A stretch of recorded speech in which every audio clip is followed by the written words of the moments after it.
Have you ever wondered what it's like to be living in Viña del Mar, Chile? Well, today you get the chance. So, welcome back to the Where to Gays Retire podcast. Today, a genuinely fascinating guest is joining us, Suber Corley, who's living his best life in the beautiful coastal city of Viña del Mar, Chile. Suber's story began in 1946, and I'm going to mess this up, Suber. Pascagoula, Mississippi. It's a fun Oh, fact that the same birth year as Bill Clinton, George Bush, and yes, even Donald Trump. After finishing university, he set off on a journey that took him from Mississippi to New York, then to Canada for a decade. He spent 3 years teaching in Toronto before transitioning to the corporate world in IT. Suber's life is like an incredible kaleidoscope, a mix of art world controversies in Canada, corporate gigs in New York and LA, and eventually landing a fulfilling role at Kaiser Permanente, where he led a program to provide free healthcare to underserved communities. Along the way, he met his husband, Nelson, who shared his passion for making a difference. In 2016, Suber and Nelson retired to Viña del Mar, Chile, to be closer to Nelson's family. But retirement didn't mean slowing down for Suber. During the pandemic, he went back to school remotely to study astronomy. This decision led him to work with teams at NASA and ASU on projects like exoplanet exploration. And you went to ASU, you went to Phoenix, I remember, right? I It did. was in I did. Phoenix? Yes. Okay. Super story is inspiring, humorous, full of lessons about finding purpose of every stage of life. I can't wait for you to meet him. So let's dive in. Good morning, and thank you for joining the podcast, Suber. Good morning.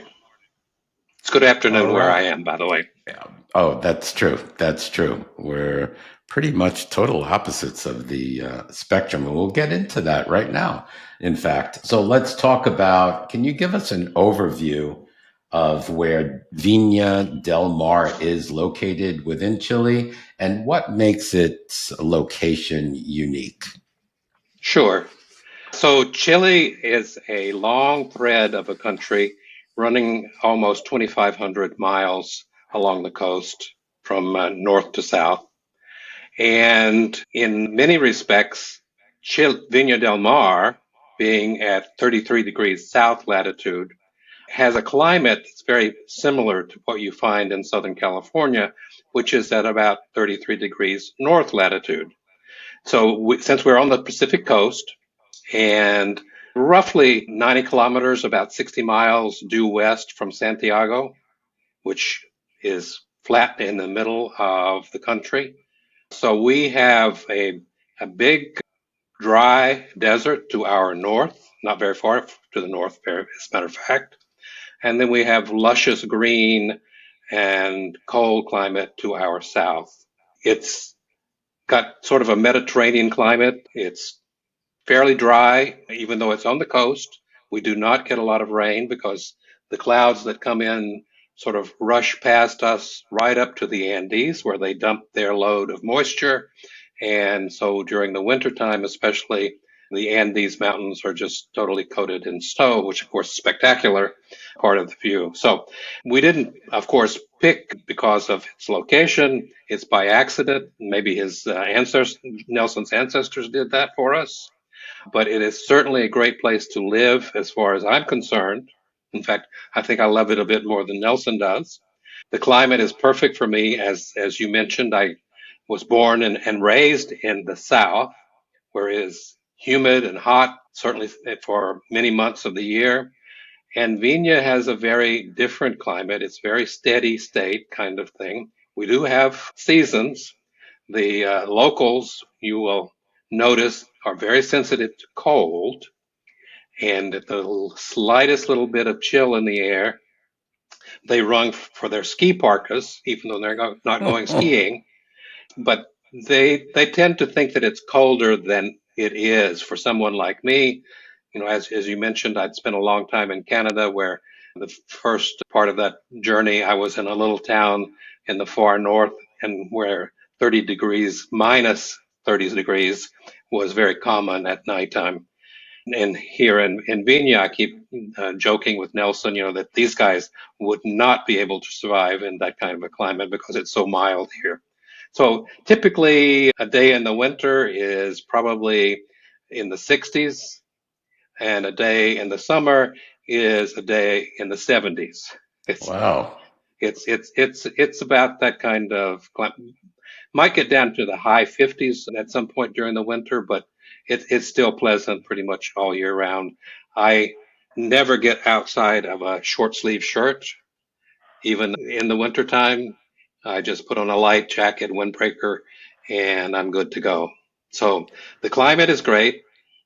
The city is lovely. It's right on the water. It's right on the Pacific.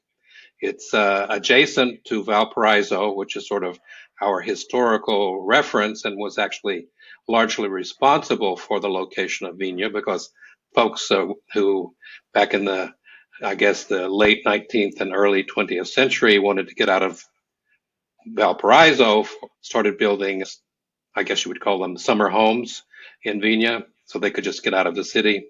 It's only a few miles away. It's a 10 to 15 minute drive from one center city to the other center city. So I got that super. right. Um, Correct me if I'm wrong. We're kind of opposite of you as far as time of year and climate. So it's our fall. We're going into winter here. Is it your spring going into summer Yes, there? it's now late spring here and going into summer, which of course is our big tourist season as well. So, okay, I'm trying to, and I noticed that you said to the south of you, it's cold and lush. Correct. Yes. So to me, that's kind of weird because Yeah, it would be lush, but it would be hotter in the south where it's colder in your south, correct? correct. Because again, our hemispheres are reversed. Right. So when we go south, we go toward the Antarctic. When you go north, you go to the Arctic. So you have to get used to flipping everything in reverse, and particularly because much of the world is oriented on the northern hemisphere. Things like it's kind of weird that right as summer starts, we're celebrating the end of year holidays. And growing up in North America, you're used to the end of year holidays being in the cold weather. But here, if you're a Santa Claus, I guess, follower, you might think it's kind of strange for him to be dressed up in a red suit with fur when it's warm out. So also, this is curious. So when we have water in our sink, it kind of spins this way. Right, Does it spin the other way? right. It does? It's It so does. weird. It I don't does. know. That is so weird to me that it would spin the opposite way. That's the way the world works. Yeah. Yeah. And that's amazing. So, what notable geographical features or landmarks make Viña del Mar an appealing place to live? It's the ocean, undoubtedly. Vina is, I don't have a good feel for distance now in miles, but let's say it's about 1 mile in one direction and 1 mile in the other. Let's just call it a square. Well, that coastal line is all sand. Well, so is everything inland from there as well. So, of Mm, course, it's been built up away from the beaches, but our foundation here is all sand. So this is at one point in historical past, I guess, this was all a big sandy beach. beach. Wow. So we get lots of tourists in the summer, Argentinians, Brazilians, they come for that.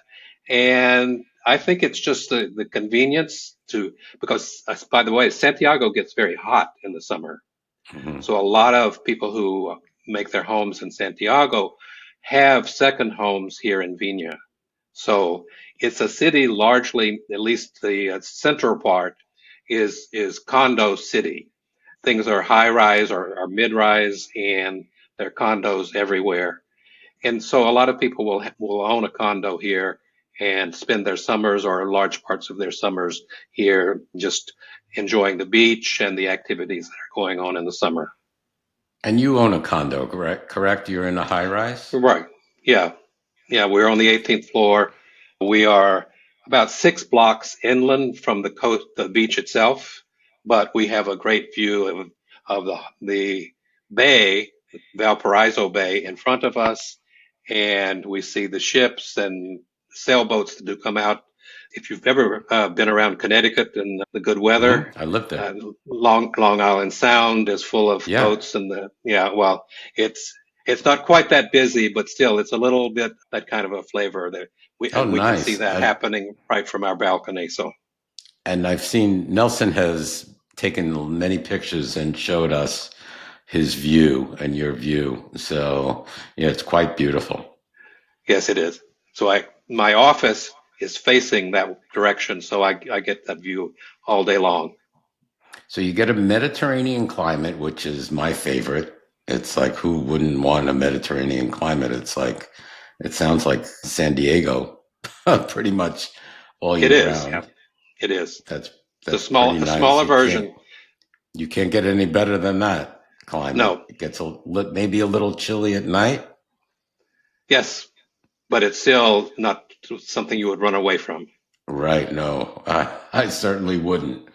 Okay, and have you noticed anything about climate change? With climate change in Viña del Mar, has it gotten hotter, colder? Has there been more Um, storms? Well, it's hard for me to say, but the when we arrived in 2016, Viña del Mar and this whole area was in the middle of a drought. And in fact, that drought only partially relented finally last winter with some decent rain that we got. So I think that that's probably pretty unusual because just a few miles from us is a huge agricultural wine growing district. It's much what like you find probably on a smaller scale, of course, but it's like the Central Valley of California Mm-hmm. and easing up into Sonoma. So we get a mix Napa. of all of that. Yes, Napa. It sounds wonderful. So that's another thing, of course, that attracts visitors is the wine, because Chile has a large wine growing industry and vineyards and grapes too. Nelson is a big fresh fruit intaker, so he has fresh fruit all year round. Even when it gets a little cooler, there's just a huge industry of greenhouse grown fresh fruit and vegetables that's available to us. So My mouth is watering already. So, okay, and so you don't notice anything really substantial regarding the well, yeah, climate. I don't have the perspective. One thing that did happen a couple of years ago, they built another layer onto the breakwater that is on the front of the beach in some places Okay. because they call them marihadas here. They are a regular feature, although I heard some report that they really started around 2015. And marihadas are enormous waves that come and just Wow. for days at a time break on to the breakwater, and water just goes everywhere. In fact, I know that one year the downtown of our little area was flooded from Wow. seawater, not coming in, by way of the ocean, but by splashing over the sidewalks that and all of the stuff that had been built on the beach Mm. in and in fact, it has eroded some of the businesses that are located on the beach, where restaurants were built right on the water, and some of those have had to have substantial repairs once or twice during the course of the last few years because of erosion due to that.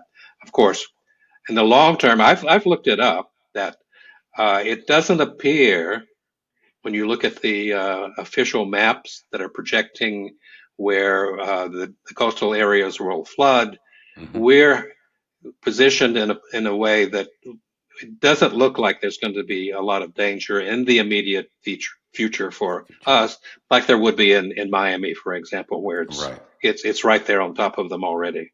Yes. Yes, that's good. Okay. Let's get into a little bit about cost of living in Viña del Mar. I'm curious, what's the overall cost of living like, including everyday expenses like groceries and entertainment?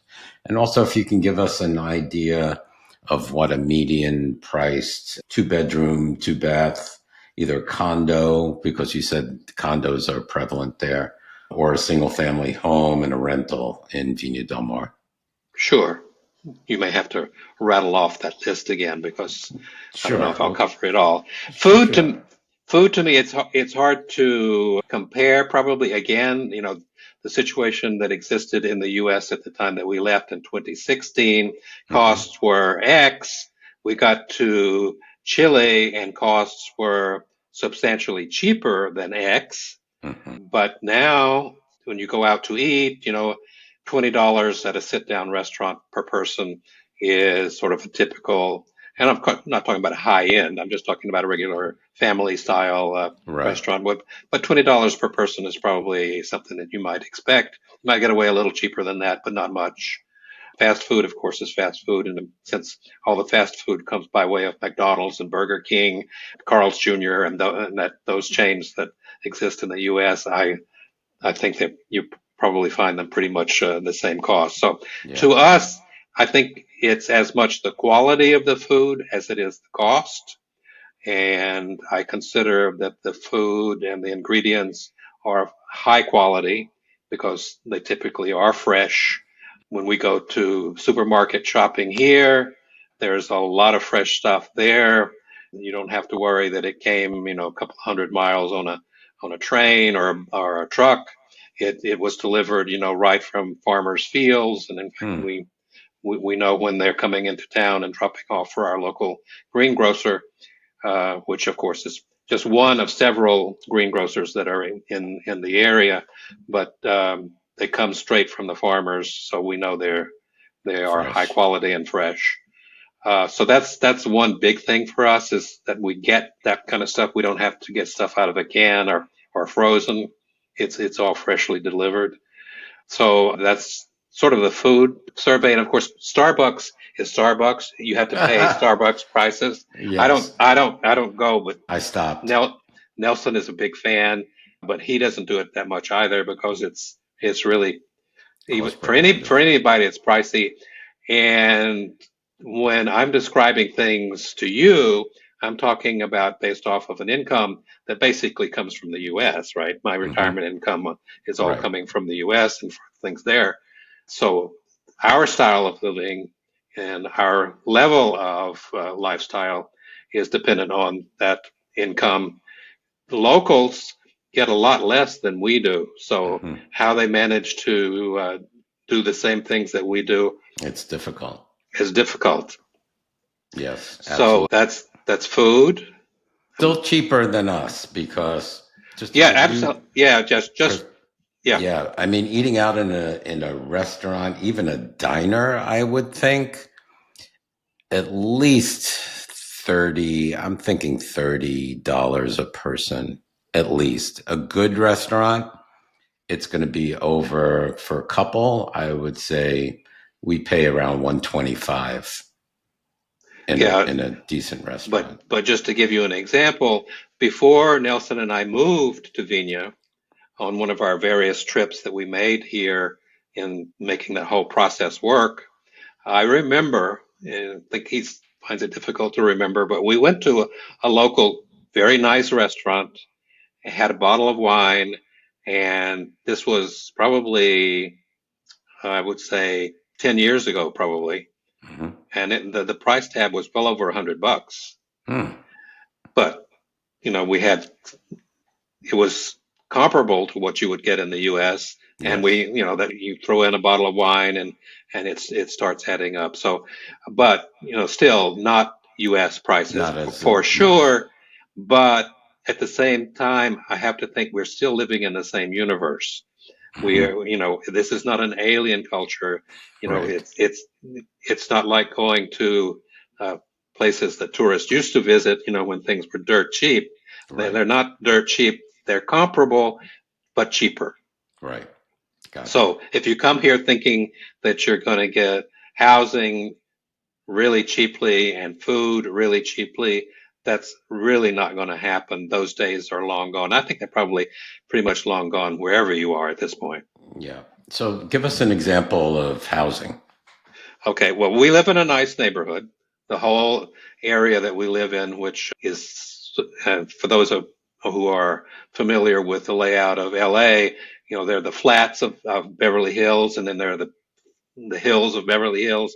Hmm. Well, this whole area that we're in is the flats, but unlike the way that Americans live, it's usually the people who have more money who live in the flats and the people who are poorer who live up in the hills. That's sort of typical for all of Latin America, in fact, I think. So this whole area, a typical condo in this area would run about $250,000 up to around $400,000. And we have one unit in this building, which is the penthouse, which is in the $1 million range. Wow. But it's a, It must be spectacular. it's a converted conglomeration of more than one unit. So it's got more space and it's got, of course, a high view. So Oh, yeah. lot going for it. But yeah, So, but that's very unusual. That's very unusual. In other neighborhoods around us, 100, 150, well, 100's probably not so much anymore, but certainly you can get something decent for 150. But that's in an outer neighborhood or further inland, which means the further inland you go, it gets warmer, of course, because you get away from the sea breezes. hmm. And a lot of new construction has happened to our north, which would feel like to your south, So to your north is warmer. but I mean just in the local vicinity. So Okay. It's the it's same. so there's been a lot of construction going, residential construction particularly, that's been going on that has expanded uh, the sort of the Valparaiso Viña area northward into other little communities, and built some spectacular high rises on not on the beach, but on the edge of cliffs that overlook the beach. So this is, if you know Santa Monica, the Hmm. way it's up on high, and then there's a drop down to go up to the actual Santa Monica beach. Well, this is that kind of. So now you're talking about being on the high part of Santa Monica, and they built really big, tall condominiums, and they've got spectacular views. But Wow. I wouldn't give ours away because we're built, we're living in an established community where everything is walking distance. I love So that. I wouldn't trade that for the world because that again is car centric in And you those don't have a neighborhoods. car, right? We don't have a car. We thought about it for a long time during the first year and just decided that with the availability of taxis and Ubers and the local buses that run extremely frequently, they sort of back to back to back to back all day long, and the availability of private chauffeured vehicles that you can rent for what we would have spent on a car, we can splurge the occasional time that we want to go somewhere special or and don't want to bother. Now, one time I think maybe only one, we rented a car just for the heck of it, just to see what it was like, and it's stressful, Once you get used to not having to be the one who's controlling the Driving. car, it Yep. takes away a lot of the stress. Right. So I it's agree. I'm not not worth a, it. I would rather somebody drive me than Yeah. drive. So Do you know, know, do you know what the cost of gas is? it's expensive. Is it It's right now, it's in the like 1,800 pesos, which is like $2 per liter. liter? So that would be about $8 a gallon. It is expensive. Chile has no homegrown petroleum. Everything is imported Imported. from the north, which would be Colombia, Venezuela, Brazil. And so it's just expensive. But to sort of balance off against that, most people will buy a vehicle that's economical. Hmm. I guess I was sort of proud of them when I first started coming here because people were driving modestly sized cars and I thought, bravo for you, you're doing your part. Well, bit by bit, people are buying the mega pickup trucks, that are Oh boy. stretched and cabbed with 4 seats and all of this kind of stuff. How do they And afford the gas? well, some of them are running diesel, to be frank. I Okay, think so that's part that's of it. It's a cheaper. little bit cheaper. It's a little bit cheaper than gasoline, but it's still not cheap. So Do, that's a do you drive on discouragement. the same side as we do? Yes. Mhm. Okay. Yes, this is not Japan or the UK. Okay, just wanted to be sure. How about we're talking about cost of living? How about utilities? So electric, Utilities, water. I think are reasonable, and I'll throw in there our homeowners fees as well. So we pay average around $200 a month, maybe sometimes 250 in the wintertime, because the hot water heat system is built into our homeowners fees. So in the wintertime that goes up a bit because there's a meter in a little room outside in the hallway that Hmm. meters and monitors your water consumption, your hot water consumption. So, but to me, $200 to $250 a month for condo homeowners fees is It's reasonable. not. We pay 670, Yeah, well, and that's and it only includes water and and garbage and sewer and stuff like that. That's the only thing. and we have 24-hour concierge service in the building. We have, a, We don't. a flock of people who take care of cleaning and uh, gardening and all that kind of stuff. So the building is well taken Well care of worth for it. that money. Oh yeah. Our electric bill is about $50 a month. That's still fairly cheap compared to the US because even in places that you live, I'm sure the air conditioning costs in the summertime are just enormous. And if you were further north, then the heating bills in the winter would be enormous. And Right. we don't have that. Now, again, that's a mix of cheaper prices and the climate that we live in particularly, right? Right. So Yeah. and we also have to pay for water. Water runs about $5 or $6 a month. Oh, So that's nothing. And yeah. you can't drink the tap water, right? Oh yeah, you can, and You everybody can? does. Yeah, yeah, Really? yeah. It's a good water supply because, after all, the source is the mountains. So Mm. obviously, it takes a while to get from the mountains to us, but still, the water is good water. And it's The only cheap. problem that I have with it, it has some calcium in the Uh, water. yeah. So I throw some vinegar into the dishwasher every time I run a load. Uh, Okay. and sometimes deposits will build up around areas where water is running regularly, like taps or the Yeah. shower or Yeah, that we kind of have thing. hard water as well. Okay. And what's the currency is the The peso, Chilean the, peso? the Chilean peso. And today, I think Yeah. What does it it's compare? it's about 980 or 990 pesos to the dollar. So that Okay. means that if you have 1,000 peso note, it's Yeah. roughly equivalent to a dollar bill. You just Okay. have to think that Yeah. way. And the peso itself is no longer in existence in exchange because its value is too low. It's low. But for some reason, they won't revalue the currency into something that makes more sense. They've just kept it. And a lot of other countries have done that. They revalue their peso and get a sort of a reasonable exchange rate, 4 or 5 pesos to the dollar that Mexican peso used to be. And Yeah. so, but this is so we regularly carry 10,000 peso notes, 20,000 peso notes, because those are roughly equivalent to $10 $20. bills and $20 bills. Wow. That's that's Huh. what you use most often. And do they use cards like Uh, plastic debit and credit? let's say simply to the point, yes, they are wholehearted adapters or adopters, I should say, of plastic. Okay.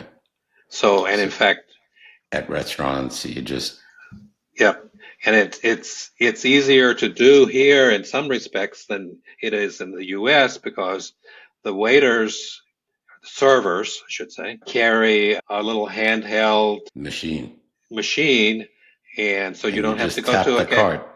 Yep, you don't have to go to a cashier or anything. So and those are ubiquitous. They're out on the street. The parking meter attendants here, no coins, no dollar. You just tap your card, and they've got one of those machines for your parking ticket. Wow. I'm pretty surprised that Chile has that technology.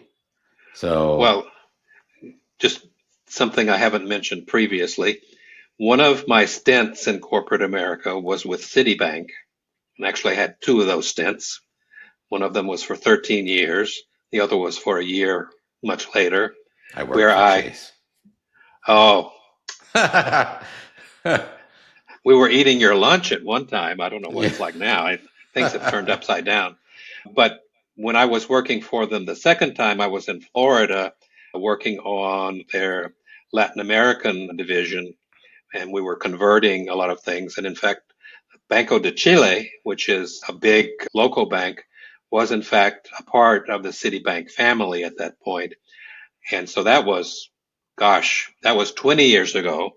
Mhm. And they were already moving ahead rapidly to automate and get things ready. And so they were ready. So from a technological perspective, I think Chile is fairly decently advanced. I wouldn't say it's ahead of the curve, but it's certainly keeping up with the curve. Google and another entity have laid optical cable from the U.S. directly to Valparaiso, so we get tremendous internet service, for example, Wow. the Probably better highest. than I do. Well, yeah, as you mentioned, I went to ASU remotely, and I was on lots of Zoom calls with folks in the U.S. who just suddenly disappeared off the Disappeared screen and froze. uh, and froze exactly. But I don't think that ever happened in the 4 years that I was enrolled. I don't think that ever happened to me. Yeah. It's just something we rely on really heavily. Hmm. Interesting. That is really interesting. Okay. So let's get on to LGBTQ community and rights. Can you tell us about the LGBTQ community in Viña del Mar? Are there any active groups or resources for LGBTQ plus residents? There is one large national organization that has a very high profile, very well known, very much a part of the political discussions within the political class, at least. Hmm. And about 2 years ago, well, first of all, back up a little bit. Nelson and I were legally married when we were in the U.S. after the court decided that it should be legal. Hmm. So in 2013, we got married in the U.S. at the Beverly Hills courthouse. That was a treat. Fancy. No, it wasn't. It wasn't. It was a courthouse. It's still Beverly Hills. Yeah, exactly. That's why we were doing it. And then a year ago, in fact, our first anniversary of that event is next week. Actually, it's this week. What am I talking about? Congratulations. It's this week. It's Wednesday. We remarried in Chile. Not remarried. Got married again. Just Hmm. redid our vows on the same date that we had done it in the U.S. Sweet. So now we celebrate both. So Chile adopted the rights for marriage for gay people a couple of years ago, and Yes. this organization that I was mentioning, I think, had considerable impact in Hmm. getting that done. But all in all, and of course, there is no utopia anywhere. I Hmm. believe That's you have correct. to you have to look at life with open eyes. Yes. But from my perspective, I feel more comfortable being a gay man, being in a married couple relationship in Chile than I ever did in the U.S. Wow. People walk around the streets holding hands. that's more often done by gay women than by gay men, but still, it's something that's accepted. Nobody pays any attention. I think that amongst younger folks, that climate has become so comfortable that they don't make a distinction, one way or the other. You're who you are. If they like you, they like you. If they don't like you, they don't like you. But Right. it's not about gender or sexual identity or anything along those lines. They're not into that. So we feel comfortable here being gay people, but there's also sort of, if you want to look at it, there's a flip side to that. Is that at the same time there isn't a lot of emphasis on gay identity as a separate thing. So there's not a lot of gay bars. We had a gay restaurant a couple of blocks from us when we came, and a couple of years ago it changed into just becoming a regular restaurant. And we see that someone else is opening up a gay bar, a few blocks from us, opening up again. But who knows how it will do, or will it, like other things, just sort of naturally transition into a place where anybody feels comfortable going? Well, So, that's kind of the goal, right, Suber? You want to feel comfortable in a place and not have to be discriminated against. The only reason why I think gay bars are important here in the US is because there's so much discrimination too. I kind of like want to be amongst my own, right. here because who knows, what could happen there Mm, if you feel so comfortable and it doesn't matter. That's the purpose right. really. Yeah. So No one has ever given any inkling of a problem or an issue. And the fact that, Nelson and I are married, of course, makes us kind of straight in some sense, but it's, openly embraced, even Nelson's mom, who was brought up in the church and with those rules, has let that part of her perspective fall away. And of course, she just embraces both of us because we are who we are. And of course, the fact that we came back to live near her and support her, that she's about my age, by the way. So wow. she's not really old. Nelson's Right. a lot younger than I am. So we're sort of on the par. I don't know if he has a daddy complex or something, but That's funny. I would never say that in front of him. If he hears this podcast, he will probably smack me. Oh, okay. All right. So I really like that, the fact that it's so comfortable it really doesn't matter. And there's hardly, any discrimination. That's great. And I believe they did. So you said they adopted same sex marriage. I believe it was in 2022, if I'm That not sounds that mistaken. sounds about right Okay. because we Okay. did it the following year. Wonderful. Congratulations. Happy anniversary again. Thank you. You're welcome. Let's talk a little bit about walkability and transportation in Viña.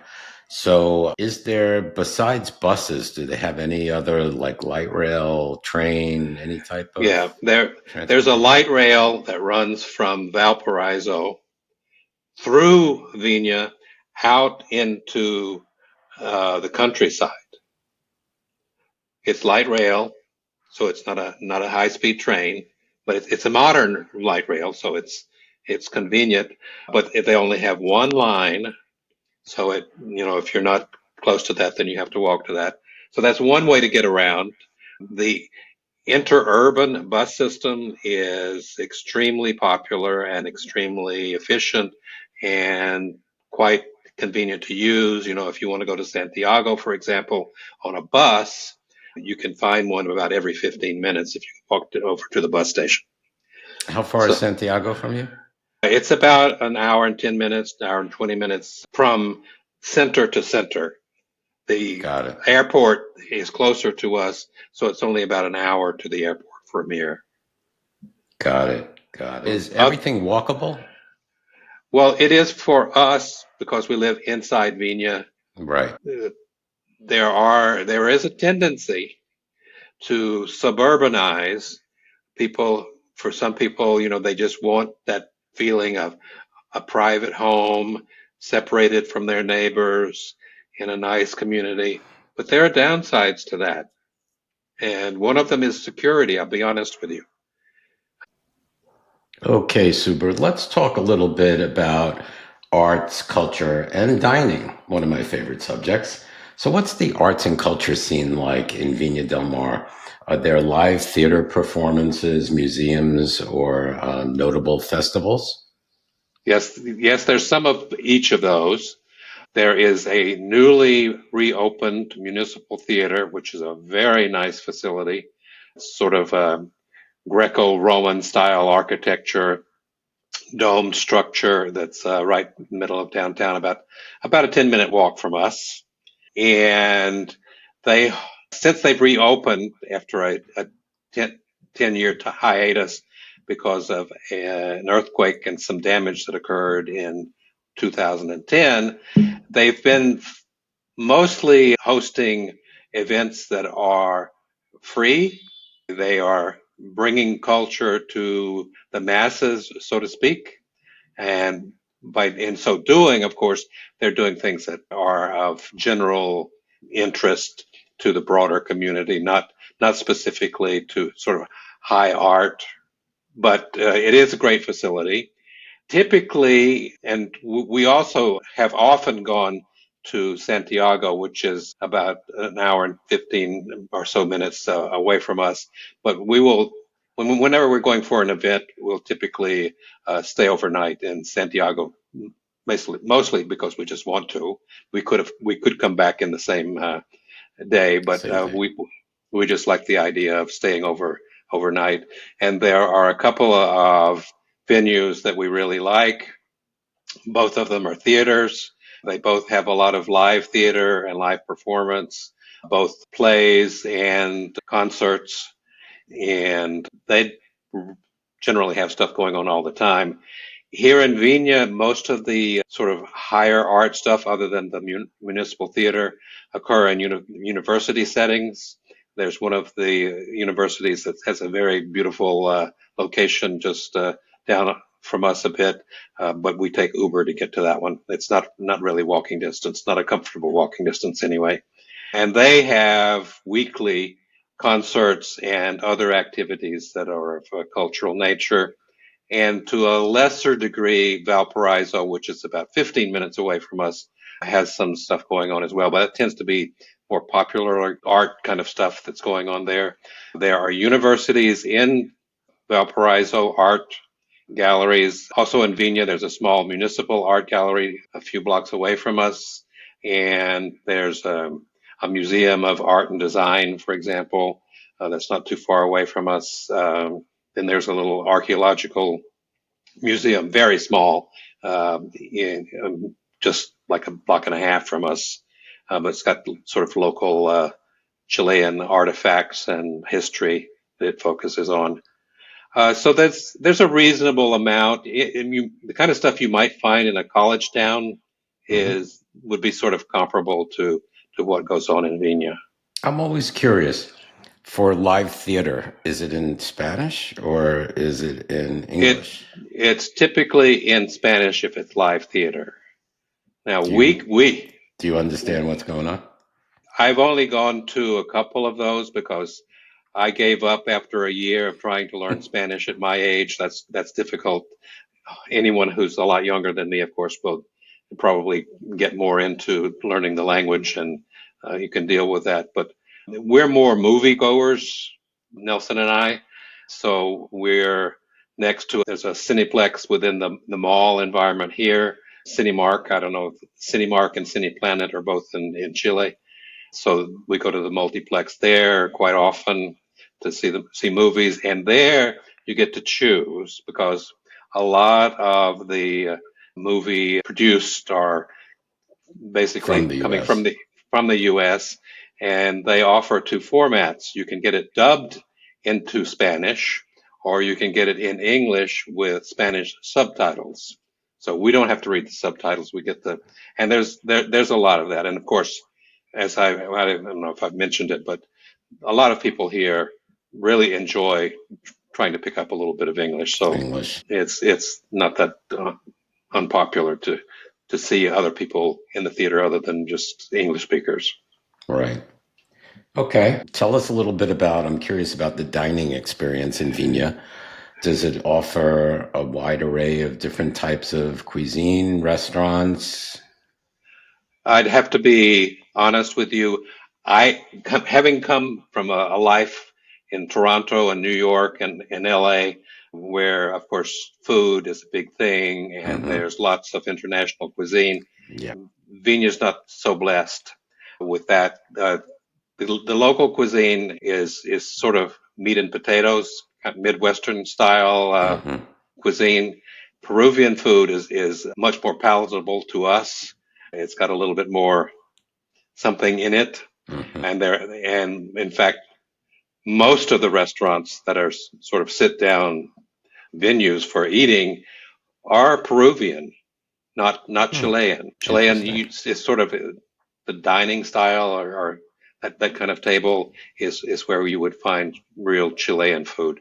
So there's a little bit of Japanese, and there's a great Indian restaurant not far from us. There's a Argentinian steakhouse around the corner.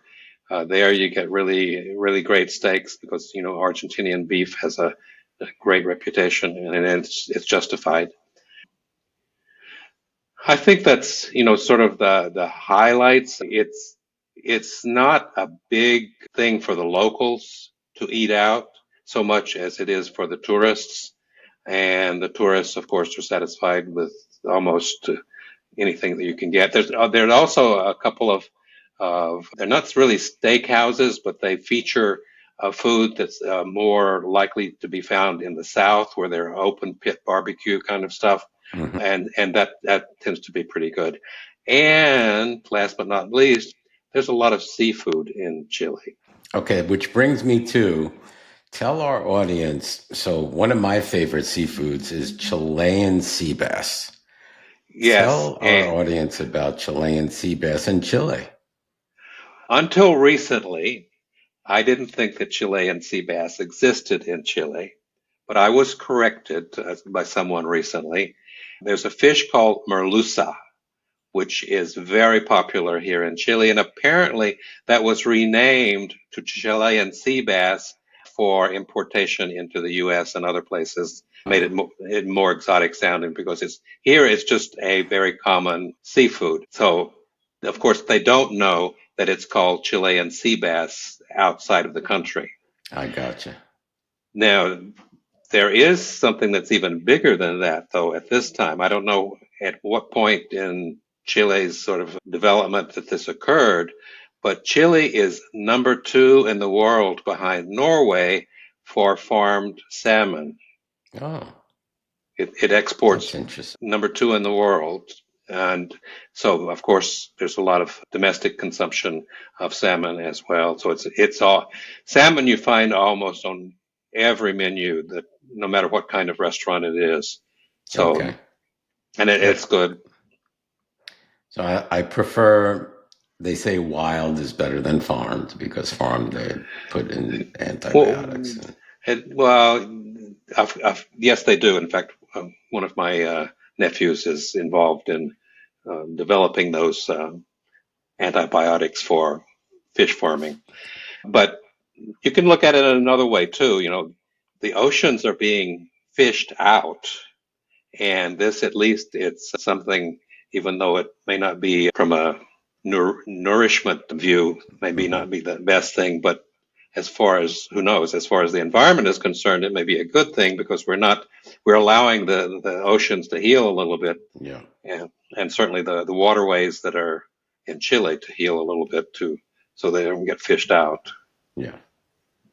Okay. So, and I'm always thinking that part of the world is very, they love to eat their meat because I know Absolutely. in Uruguay it's the same way. It's meat and potatoes. Yeah, Very, very, very much so. yeah. Yeah, that's what they want.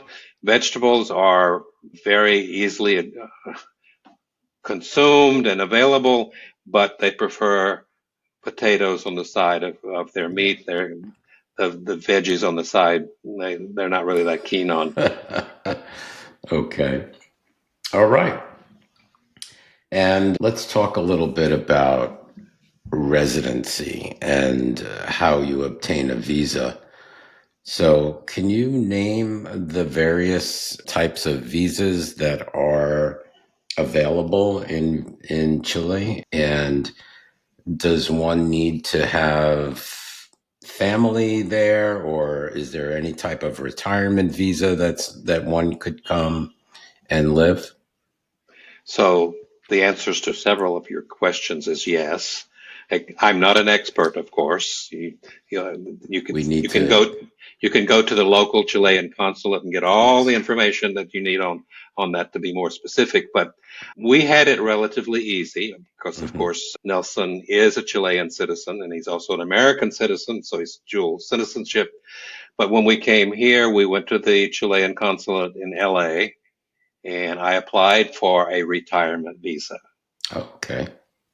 And we had no particular problem getting that approved because there you don't have to be looking for a job, but you do have to provide some kind of proof of funding for Income. your stay in Chile. So it's relatively small or modest, I would say. However, there's nothing stipulated on an exact dollar amount, but you have to bring in the paperwork to support what you've got.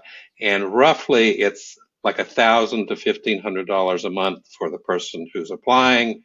And if that person is bringing someone else who is also not going to be working, so that would be like if a retired couple were coming here, Right.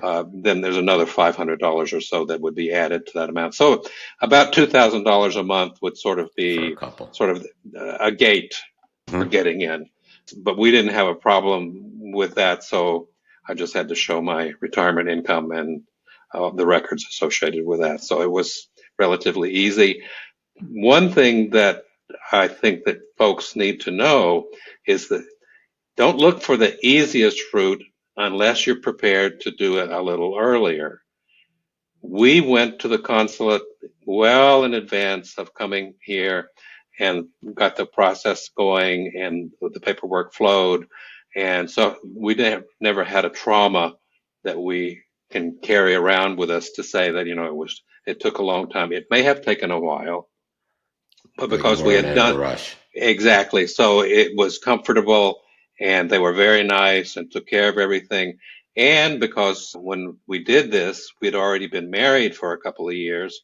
At the time, gay marriage was not legal in Chile originally, but they recognized our American wedding, our American marriage, and granted us immediately without even asking civil union status.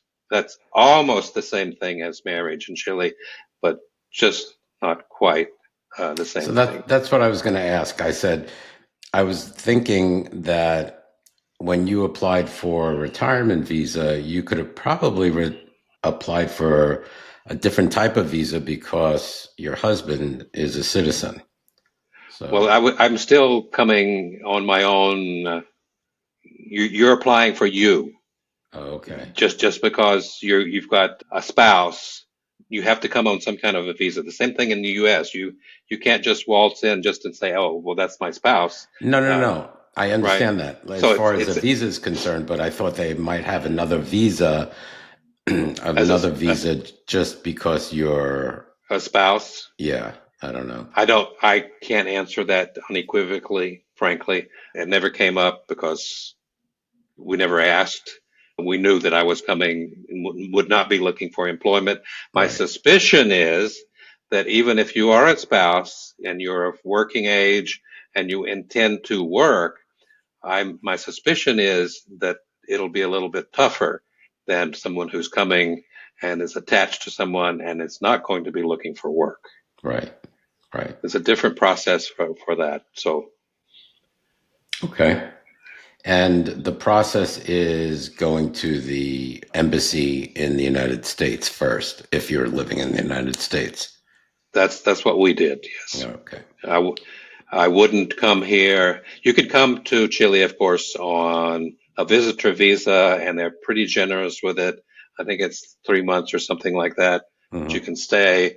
And one of my nieces came down and stayed for 3 months, and then she ran across the border to Argentina and then came back Came back and renewed it and was able to stay for another basically 3 months. it's another 3 months.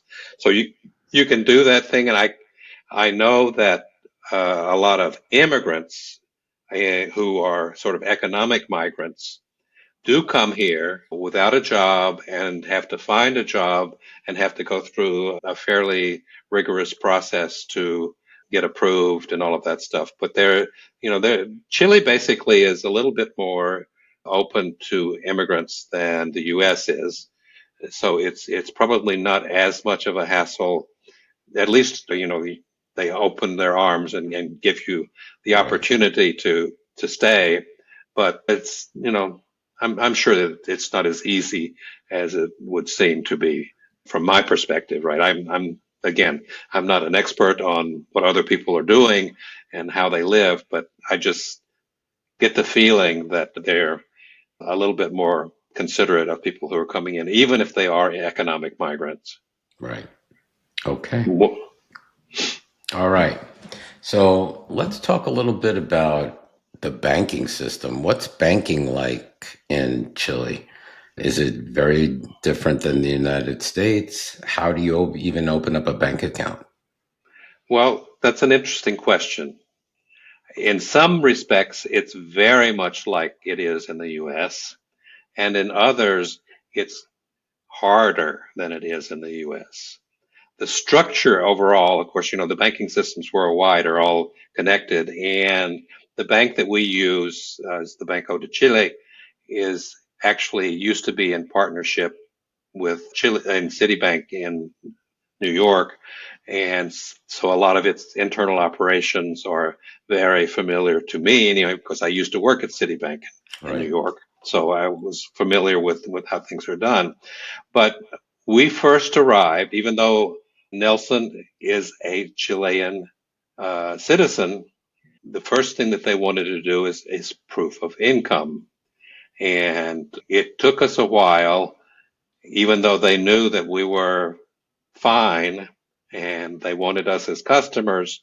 It took us a while to get the accounts all settled out. We had to use our American ATM cards for a while, and we eventually got Nelson eventually got what the sort of call, in a rough translation, a current account. There's no loan privilege or anything like that associated with that account. But once we got all that hashed out, and to be honest, again, no place is perfect, right? It probably took us the best part of a year to get into a settled thing. Luckily, we had Nelson's mom, who had sort of begun to establish, not on our behalf, but on her own behalf. She had a banking relationship between the U.S. and Chile, where there was a process that she used to move money, that Nelson actually used to move money when he needed to send her something. And it went again through Citibank in New York into Banco de Chile, and you avoided a lot of the fees and costs associated with transactions. If international transactions of any kind typically have charges associated with them, Yes. and Yes.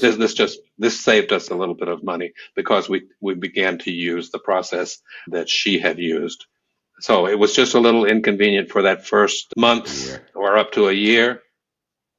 Once that we got over that hump and they knew that we were serious, so to speak.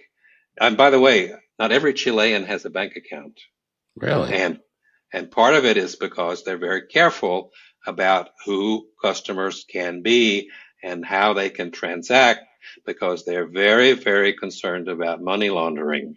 Mm. So there's the same limit that you see, you can only carry $10,000 out of the US, and Yep. you can only bring $10,000 into Chile. Isn't that strange that it's $10,000? $1,000. So at the same time, where my bank in the US, which of course we maintain a banking relationship and credit card relationships with our old accounts in the U.S., don't get rid of them. That They means will. you have to have an address, a legal address in the U.S., correct? And I happen to have relatives in the U.S., and so I use one of my relatives' Good. address for that purpose. You're correct. Yeah. Now, at this point, other than my American Express card, my bank knows that I'm in Chile, and the mailing address on my American bank account is Chile. So that's okay with them. Okay. But in the U.S., that bank has what is called a two-factor authentication process. You need to know, you have to have a password when you sign in, and you also have to be able to receive some kind of a code on your phone. On your phone. So that's two steps. In Chile, it's three steps. Wow. You need a password. Then I have a little fob. You know what a fob is? It's one of those little key gadgets that has a number generator in it. Okay, and then it's synced up with some computer somewhere. Yep. And you need that. And then on top of that, they send a text message with that code. So it's three factors to keep anybody from, and we've never had any problems with our Chilean account, but I recently had to replace my American ATM card because someone had tried to, well, no, they didn't. They weren't successful because my bank caught it, and they immediately notified me that it looked like somebody was trying to use my card, and so they replaced it, and so on, went through that process. But here, we haven't had any of that because it's really tough to get into the system. So just a thing to bear in mind that it takes a little while, but at the end of the day, even though it sounds like a lot of bureaucracy, it makes me at least feel safer that, things are being taken. I'm surprised they asked you for proof of income because in order for you to be in Chile, you needed to provide that to get a visa. So, of course. So I had to take much the same paperwork from one office to another office. It wasn't new papers. It was just copies of papers that I had already used. So Right. Okay.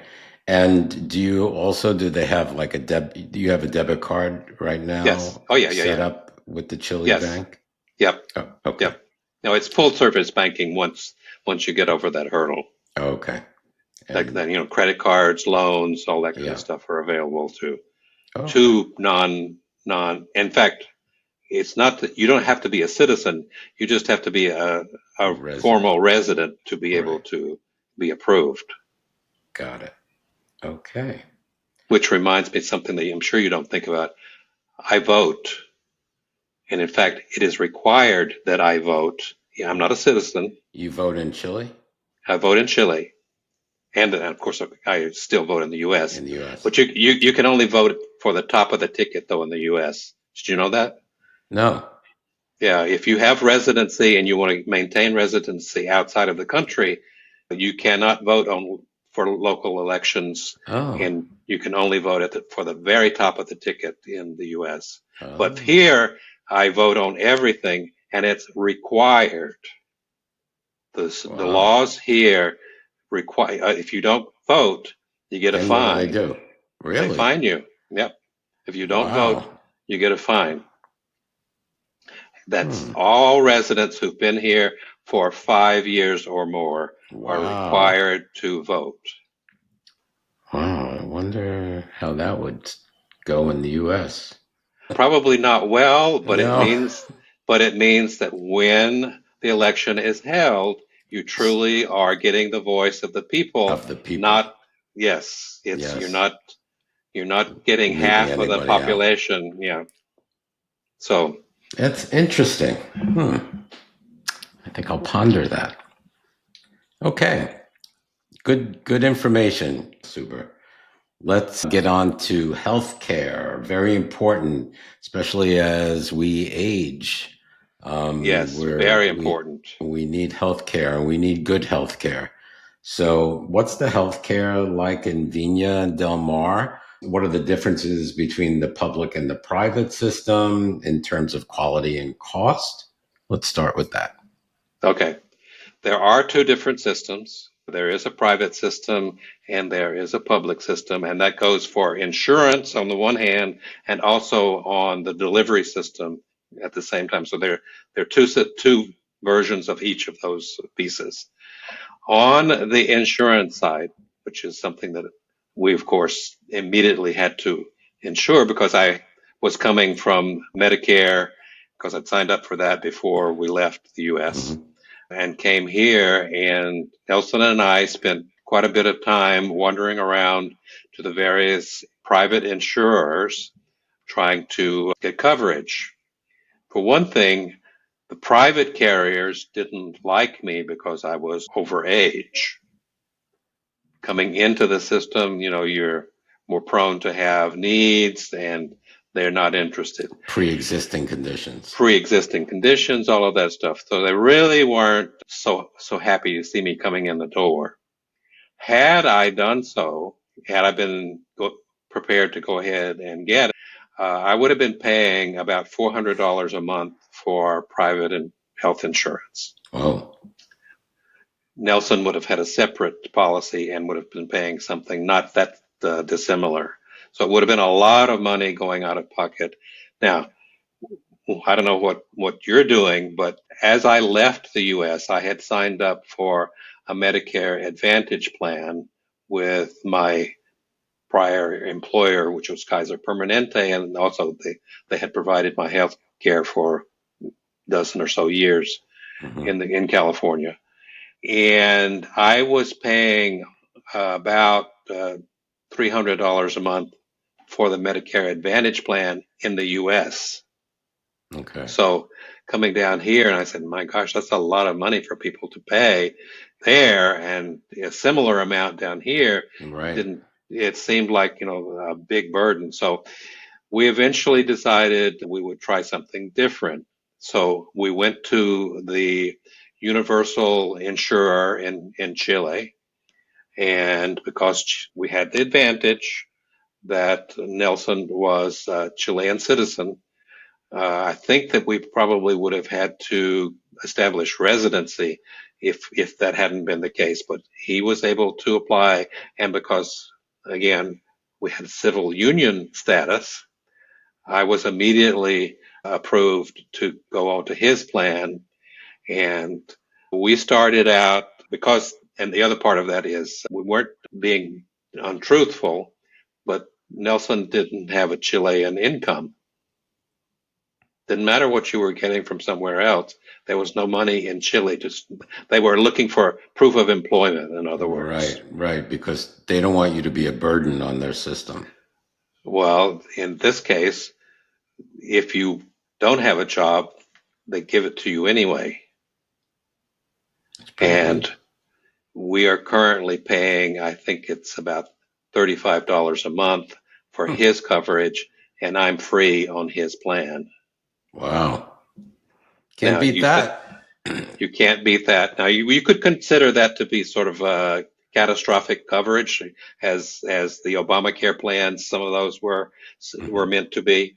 But anecdotal experience, so it doesn't apply, broadly. I can't say everybody's had the same experience, but we gladly pay the $35. And by the way, it's been easing up. I think it may have started out 8 years ago at like $25 a month or something. Now it's about $35. So it's been gradually easing up, or easing out. I wouldn't say easing is the wrong word, but moving up. So I think it was 3 years or so ago. It was before COVID, so maybe it's 4 years. I had a kidney stone attack. I didn't know what it was.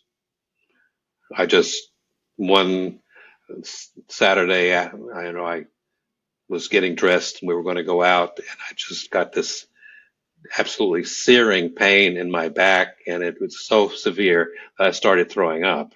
Oh my God. Well, so once that happened, Nelson put me in a cab and took us about 6 blocks to the local private clinic in Viña.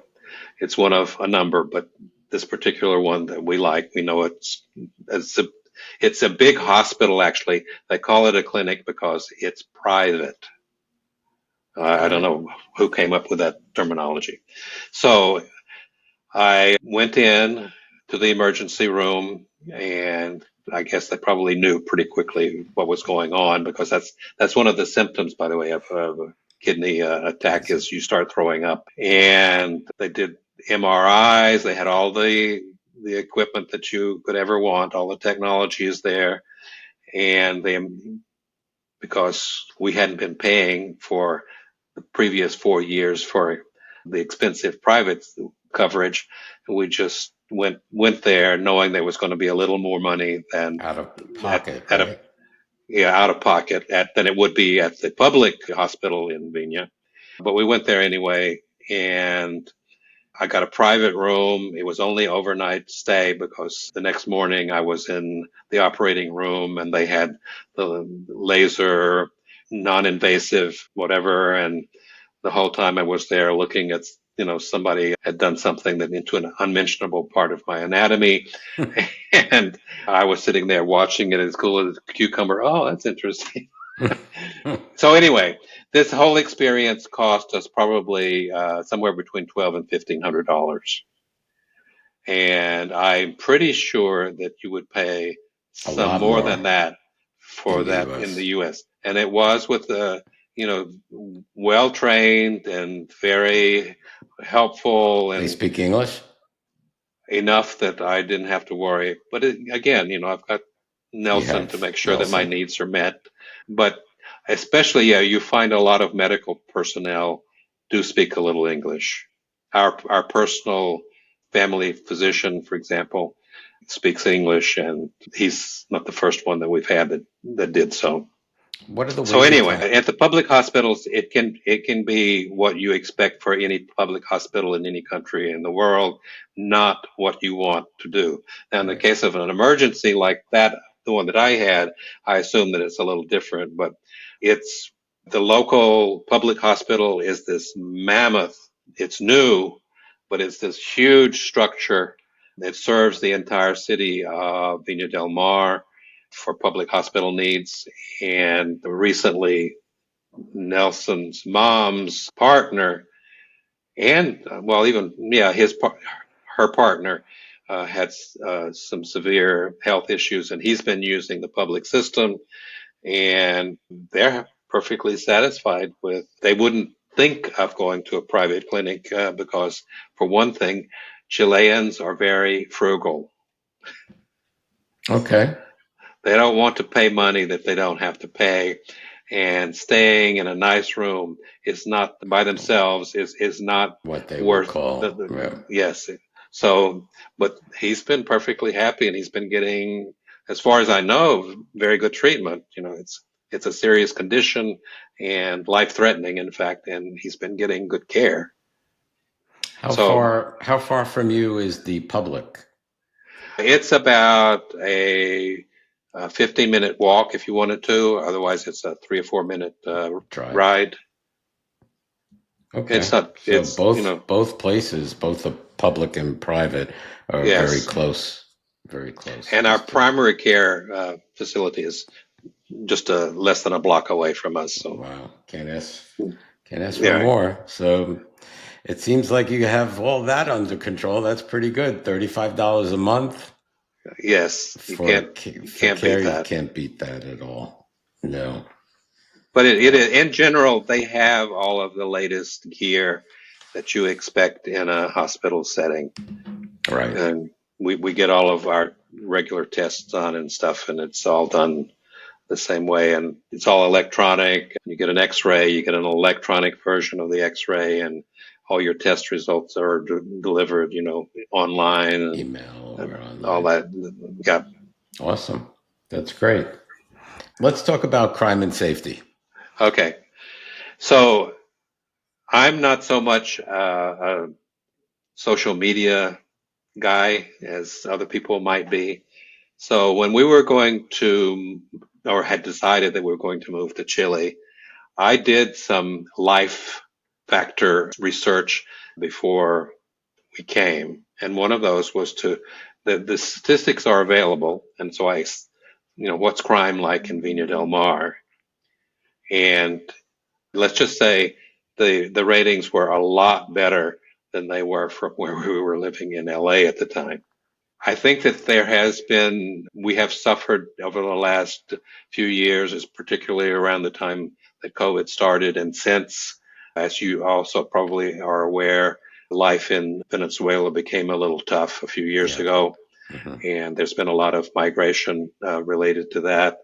As a result, and you can't blame one class over another for crime when it happens, but there is probably some way to say, without being racist and bigoted and whatever, that there has been an increase in crime due to, or at least associated somehow with, the recent economic migrations that have occurred.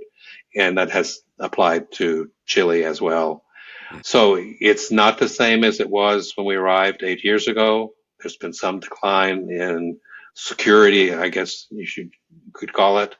But I know that the same thing, and maybe much worse, has happened in the U.S. because we watch YouTubes of our neighbor LA, particularly, and I also spent a time in San Francisco before that, and both of those cities have become very different places because of the hardships that a lot of people are having, with a lot of people living on the street and that kind of stuff. Typically, people here do not live on the street. There might be a couple of people, usually they're people with mental issues. Mm-hmm. However, there are a lot of people that you would call squatters. It's a tradition almost that certain pieces of land that probably are publicly owned, but not really in anybody's name, get occupied. People build homes on the property without buying the property. They stay there long enough as a community. They, as a community, approach the city, and the city begins a process of working with them, establishing utilities and all of that kind of stuff, roads and stuff in those neighborhoods that they have claimed for themselves.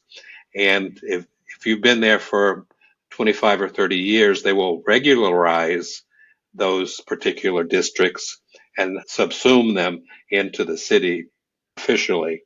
So that at that point, then the city assumes responsibility for all of the stuff. And you, at the same time, you gain ownership. So it's sort of like what it used to be in the days of the Wild Wild West, when you got 40 acres and a mule kind of thing. Yeah. Well, in this case, the people provide their own mules, and they don't look for 40 acres. They just look for a small plot to build a house. So there's a fair amount of that does occur.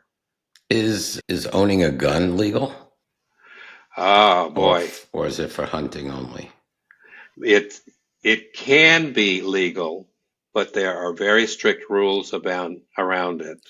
So just before COVID, we had a bit of a civic unrest because of income issues, and the initial problem was that the metro in Santiago was going up 5 cents, literally, and it caused a big uproar. But anyway, so there were people were protesting, and it spread around the country from Santiago outward, and it arrived here in Viña. And one day there was a demonstration along the coast. People were blockading the streets. Nobody's doing anything. They're just making cars go slower, allowing you to go through, if you one at a time, kind of thing.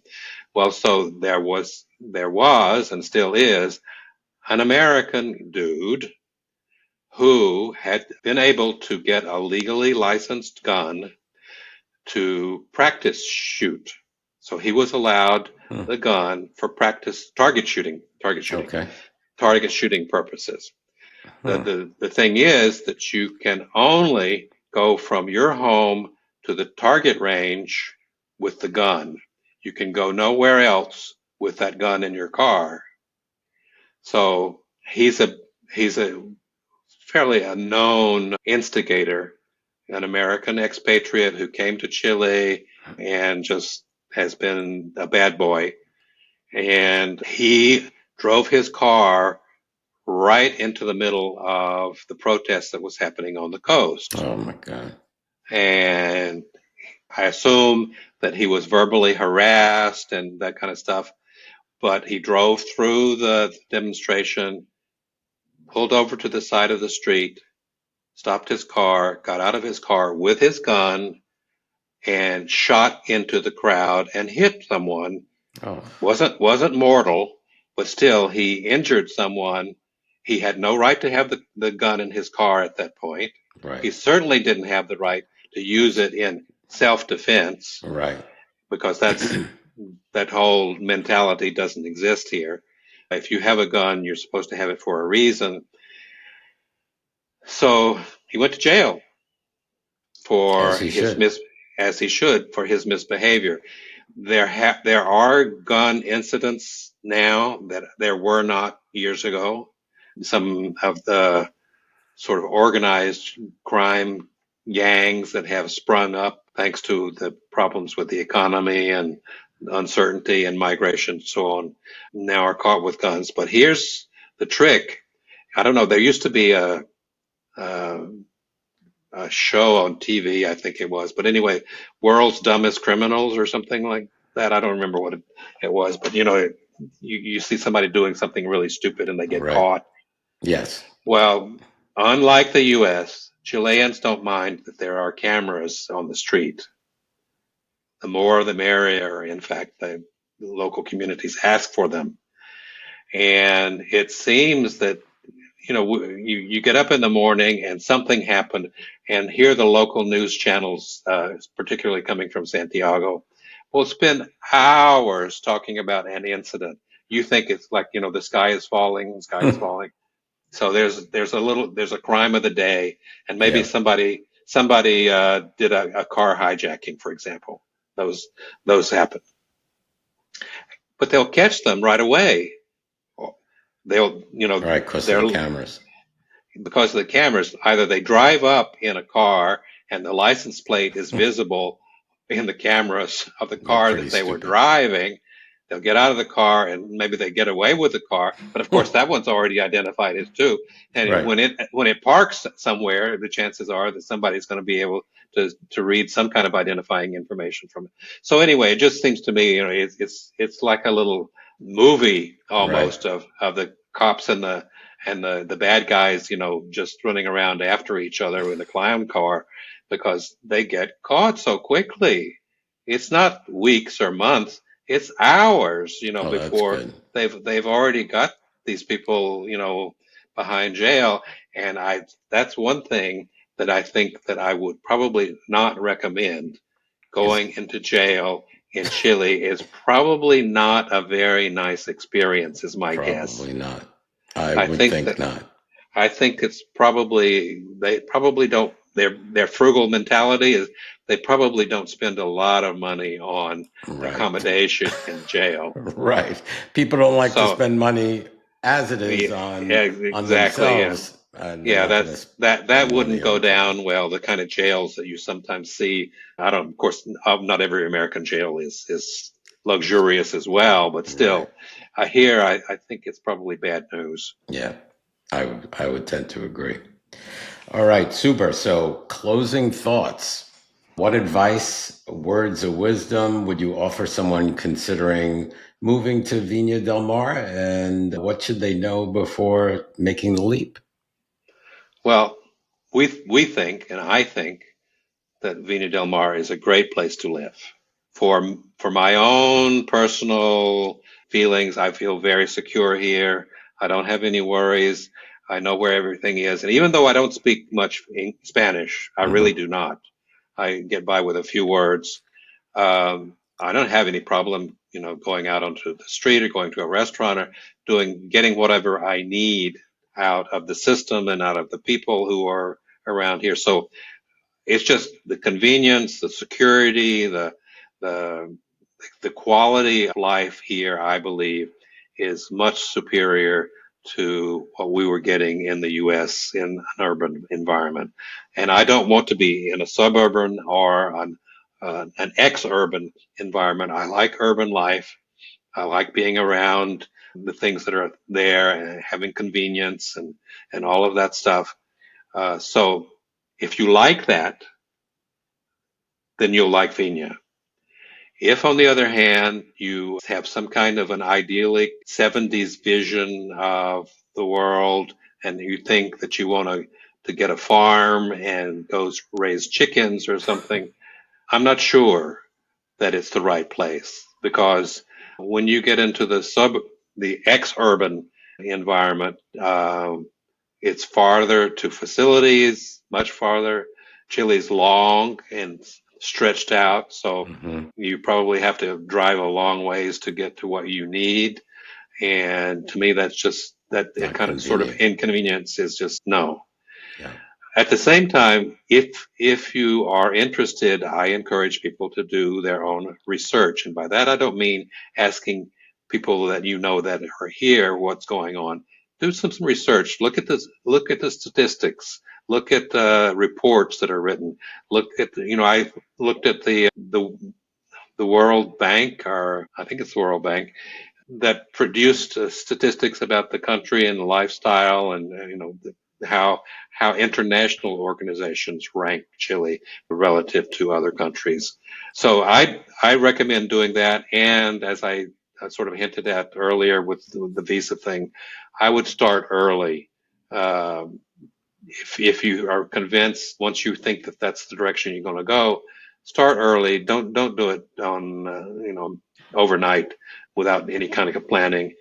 We had bought this condo a year before we were moving, so we had a place to go.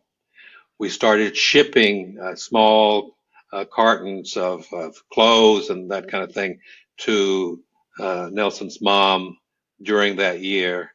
So when we came down, we had basically one bag each, and we had cocoa, and that was it. So there was no hassle, and it just makes things a lot easier if you do some planning ahead to make that happen. Sure. It'll make all the difference in the world, I think. Thank you. Well, thank you, Subert. I really appreciate all of the time that you've spent with us and telling us and educating us about Viña del Mar, Chile.